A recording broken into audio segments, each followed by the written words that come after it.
Meek Mill and Rose, a.k.a. William Roberts, a.k.a. Robert Williams. You know what's funny? You know what I found out, guys? Literally today, is that Meek Mill's real name is Robert Williams, and Rick Ross's real name is William Roberts. So they literally have the same government names just flipped around. Meek Mill is Robert Williams. Rick Ross is William Roberts. Robert Williams, William Roberts. William Roberts, Robert Williams. That is insane. Like, if they're not meant to be, I don't know what is. So after all the shit talking towards 50, after all the promo run that they did, all these interviews, all this, we're gonna come back and, you know, I'm rich and all this stuff. The album is projected to do 30 to 35,000 copies the first week. Now, you know, I mentioned this on Twitter and got, you know, some responses, some interesting responses. You know, some people were saying that collab albums sell less typically. So I threw up some numbers. I was like, Watch the Throne, Kanye West and Jay-Z did about 460,000. Jay-Z's last Blueprint 3 album at the time did 400,000. Kanye's My Beautiful Dark Twisted Fantasy did something 400,000. So they did literally what they were supposed to do in a collab album. Now, okay, you could say, oh, that's a rare case. Go to Drake and Future, Watch the Throne. Drake at the time, I think before Watch the Throne, which was in 2015, he dropped Nothing Was the Same. That album did about 600,000 first week. Future did only like 190,000. Watch the Throne did about 330,000 first week. So it did less for Drake's as a solo artist, but a lot more for Future. So at least one person out of that collab album benefited, right? So let me go one more down the road. Eminem and Royce 5'9". They did like only 100-something thousand first week. I don't remember what the amount was, like 180, 170, whatever. Obviously, Eminem before that with Recovery did like fucking 700-something thousand. Royce, I don't even fucking know what he did. But obviously, it helped Royce a lot. I don't think he's ever done 100-something thousand first week. So at least with those collab albums, one person at least benefited, you know, out of the situation and did really well. That's kind of the point of a collab album. You prop one other person up, usually. But Kanye and Jay-Z were like the same, so, you know, it made sense that they did the same numbers. They're huge. Kanye and Jay-Z versus, you know, all the other ones are different story. You know, Eminem and Royce can't compete with Kanye and Jay-Z in star level. Like, you know, Royce is nowhere near Jay-Z and Kanye. Eminem is, but Royce is not. So it's like Eminem, Kanye, and Jay-Z up here and then Royce down here. I'm not saying like lyrical ability or none of that shit, guys. Don't throw the music. I'm just saying star level. Then Drake and Future. Drake is high, but Future at the time was, he was all right. You know, he was doing his thing. He started, you know, after he started dropping DS2 and then boom, boom, boom, started blowing up like crazy.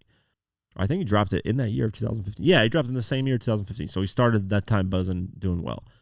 Regardless, it benefited somebody. With this Meek Mill and Rick Ross thing, the last time Rick Ross dropped an album, he did about 30,000 copies. So he's doing the same with Meek Mill as if he was to do solo. Now, here's where the person that's not benefiting from this at all. So one person's doing the same, hasn't increased or decreased, which you can see is like, that's cool. The other person, Meek Mill, his last album did like 90,000 first week. He's gone drastically down to 30,000.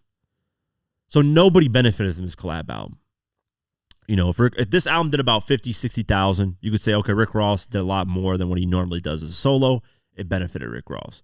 And then Meek went a little bit down, but, you know, if it would have done 60 to 70,000 first week, I'd have been like, this is not a flop. This is great. This is great numbers.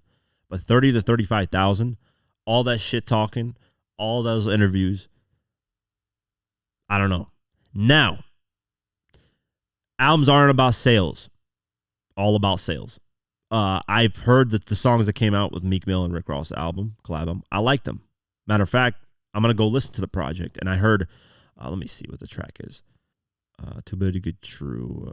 Star Island. Fire track. So the album is sounding great to me. I like the songs that they released. I like the Star whatever track. So to me, it's sounding great. Music-wise, you know, it's sounding great so far. But, you know, that's, you know, you're competing with NBA YoungBoy, who dropped Decided To, and that's projected to do about 30 to 35,000. So you're competing with NBA YoungBoy, a guy who's just randomly dropping albums and just not really, he's on house arrest. He's not doing any interviews, can't really shoot music videos like that, and he's about to do numbers that you guys are about to do. let's be honest, though, Rick Ross and Meek Mill have never done insane numbers. And the funny thing about this is Meek Mill responded to those projection of sales, and this is what he said. And he's got a point on this, but at the end of the day, this is kind of deflecting from the actual thing. Meek said this. It says, me and Ross are on pace to sell 35K first week. I would post if it said 350K. I'm too nice and rich to be rapping in a control music environment. That's why we dropping music on Fridays. It doesn't make sense. Now we all own our music. We're getting the tech built to put people on our own musical subscriptions, and we're going to let direct to consumer see if rap is doing well. So direct to consumer. He said this. The streets love this album too. I'm gonna use every drop of my talent now. I own 100% of my music now. It was top tier for the hustlers and winners. Tap in. It's too good to be true. Owned by William Roberts and Robert Williams. That's when I found out about their name being flipped. Staring at social media, fantasizing about others' lives and getting mentally sick. I've seen it happen to so many people. It's like clout zombie effect. I never wanted to be on billboards. A lot of them guys they market in front of us can't make 100K today. If people believe that, though, I want that market too. I'm hungry. So he's saying basically we own 100% of the music, so 35K is great because we did it independently. You know, that's what he's saying through Maybach Music, and they had like a little distribution. What is it? Dirsto? Not distro, but DIRSTO. So independently, 35K is not bad, man. You know, I don't see any issue with that. I think that's pretty decent. You know, I would expect Meek Mill and Rick Ross to do about 50 to 60, maybe even 70, but independently, it's not that bad, man. But that's two stars coming together. Meek Mill has actually sold sometimes more than Rick Ross. If anything, this hurt Meek Mill. That's all it did. It kept Ross at the same level that he is. This project is not going to go gold because that's just the history of Rick Ross and Meek Mill. They struggle just to do 500,000. So that's the reality situation. There's levels to this shit, guys. There's levels to this shit, and I think Meek and Ross, great artists. Project is probably amazing. This is not about the music. I think Ross and Meek deliver great projects. Wins and Losses for me is one of my favorite Meek Mill albums, and God Forgives I Don't is one of my favorite Rick Ross albums. They deliver great music. So, you know, I see people say I'm hating on them and I don't like them and all I do is hate. It's not the case.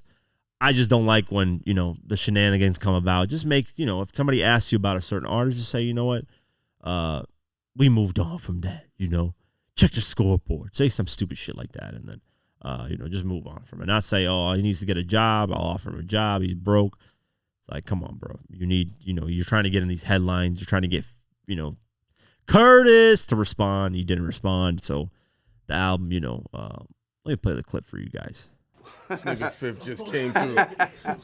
Yeah, just Fifth. 34,000? 34,000. Sheesh. Is that a rock or a brick?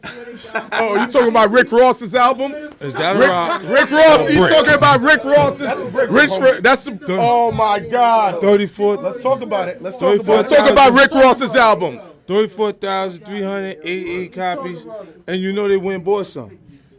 Oh, so you saying the label bought Rick Ross's album? No, you know he had to buy some. Anybody would have panicked. Oh, when you saw the number trending, like you would show you what you was trending, 20. Oh my God, It was looking rough. It was looking rough. How much you think Ross bought, yo? Half of that, right? Yeah, that about 15,000. He bought 15,000 albums. Yeah, half. Is that a rock or a brick? Anyways, that was just funny because I saw somebody respond to that. But yeah, man, I got to listen to the project. I think it's going to be really dope to hear. You know, maybe they might get a hit off that, and then the album starts picking up in sales. But all this to you know, to do numbers like that is just quite funny to me.